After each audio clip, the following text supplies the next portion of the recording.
Здравствуйте, дорогие ребята! С вами снова я, Николай, и моя всезнающая и жизнерадостная помощница Лисичка. Шум брата до вечки викс ялгот. На прошлом уроке мы с вами вели познавательную беседу о саде и огороде. На сегодняшнем занятии мы познакомим вас с не менее замечательной и нужной темой. Ой, как хорошо! Нас ждет много интересного. Друзья, послушайте стихотворение и угадайте, о чем пойдет речь на сегодняшнем занятии. Раскинулось поле волнистую тканью, и с небом слилось темно-синею гранью, и в небе прозрачным щитом золотым блестящее солнце сияет над ним. Как вы уже догадались, сегодня мы будем говорить о широких равнинах нашей необъятной Родины, которые можно встретить в сельской местности и за городом. Итак, друзья, тема нашего сегодняшнего занятия – Паксиаса в поле. Ребята, в древние времена поля создавались нелегким крестьянским трудом. Ведь большая территория России в древние времена была покрыта густыми, непроходимыми лесами. Чтобы засеять поле, нужно было сначала вырубить деревья, потом выкорчевать пни и выровнять землю. Лисичка, а как поле будет звучать на эрзианском языке? На эрзианском языке поле – это пакся. Ребята, на наших полях растут разные культурные растения. Пшеница, рожь, кукуруза, овес, подсолнух. Сегодня вы узнаете, как эти слова будут звучать на эрзианском языке. Друзья, первая наша героиня – это пшеница, по-эрзиански товзюро. Именно из пшеницы пекут всеми любимый, мягкий и ароматный хлеб, по-эрзиански кши. Рожь – самый популярный после пшеницы злак как в нашей стране, так и во многих других странах мира.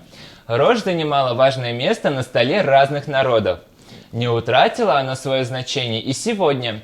Ее используют для производства ржаной муки, крахмала и кваса. Применяет рожь и в народной медицине. Лисичка, а как будет звучать слово «рожь» на эрзианском языке? Друзья, по-эрзиански рожь – это розь. Ребята, следующая наша героиня – это кукуруза. По-эрзиански звучит так же, как и в русском языке – кукуруза. Кукуруза называют царицей полей. Это одна из самых популярных в мире сельскохозяйственных культур. Друзья, на следующем нашем слайде представлен овес.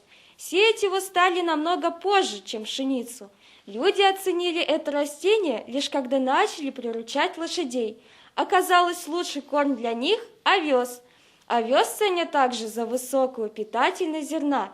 Поэтому овсяной кашей стараются кормить детей, а овсяные печенье любят и взрослые, и дети. Овес на эрзианском языке – пинями. Следующий злак – ячмень, не менее полезное растение. Из него можно приготовить целый обед. На первое – перловый суп, на второе – ячневую кашу, на третье – ячменный кофе. Ячмень по-эрзиански – шуж.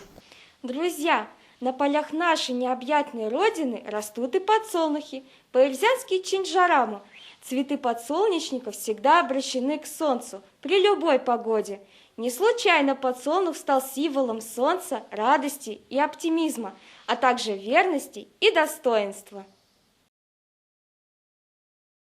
Ребята, чтобы лучше запомнились названия полевых культур на эрзианском языке, мы еще раз их с вами повторим. Лисичка, поможешь нам? Конечно, друзья, повторяйте за мной. Товзюро – пшеница, розь – рожь, кукуруза – кукуруза, пинями – овес, шуж – ячмень, чинджараму – подсолнух. Все правильно, ребята, какие вы молодцы! Ребята, кроме растений, в поле обитают разные животные.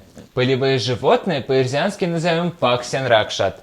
Здесь можно встретить как крупных животных, так и совсем мелких. Но больше всего на полях обитают разные виды грызунов. Первое место среди обитателей полей занимает полевая мышь, по-эрзиански паксянчерь. Обитают полевые грызуны большими стаями и выкапывают норки рядом с полями или прямо на их площади. В зимнее время грызуны не покидают полей. Все запасы они делают летом, стаскивая злаковые культуры к своим норкам. Ребята, следующее животное завораживает своей внешностью. Это ласка, по-ирзиански чомболкс. Трудно представить, что такое маленькое и милое создание, как ласка, является бесстрашным и ловким хищником, причем самым миниатюрным во всем мире. По своей натуре она вовсе не ласковая. Наиболее распространенный обитатель полей, встречающийся практически на всех полях, земляная крыса, по-ирзиански модань-крыса. Обнаружить ее очень сложно, так как большую часть времени она проводит в норе. Правильно, ребята, вы молодцы. А теперь попробуем связать наши новые слова, названия полевых животных со словами-признаками. Лисичка, поможешь нам? Конечно, друзья, повторяйте за мной. Мазый чомболкс – красивая ласка. Вишкини чеель – маленькая мышь. Покш крыса – большая крыса. Молодцы, дорогие ребята! А сейчас для закрепления изученного материала отгадайте загадки, которые приготовила вам лисичка. Друзья, будьте внимательны. В каждой загадке спрятана подсказка. Чееренть улиса азурозо, эри мода подсо, кува каяк стерепулозо, не виваря подсто. Ребята, лисичка загадала нам такого грызуна, который похож на мышь, однако хвост у него длиннее и самым прозорливее. Конечно же это крыса, по-ирзиански крыса. Молодцы, все правильно. Послушайте другую мою загадку. Ламу лопа подсо, сырнень кевнить, куркская сыть, ламба мод. Во множестве листочков спрятали золотые камушки, на вкус сладкие. Конечно же, речь идет о кукурузе, по-ирзиански кукуруза. Молодцы! И, наконец, последняя моя загадка. Сиянь сюрусто кшикасы. Лисичка загадала нам зерно, из которого пекут хлеб. Догадались, о чем идет речь? Конечно же, это пшеница, по-ирзиански товзюро. Молодцы, друзья! Справились с непростым заданием. Итак, ребята, наш урок на этом завершен. Мы очень надеемся, что он вам понравился, и вы будете ждать нашей следующей встречи.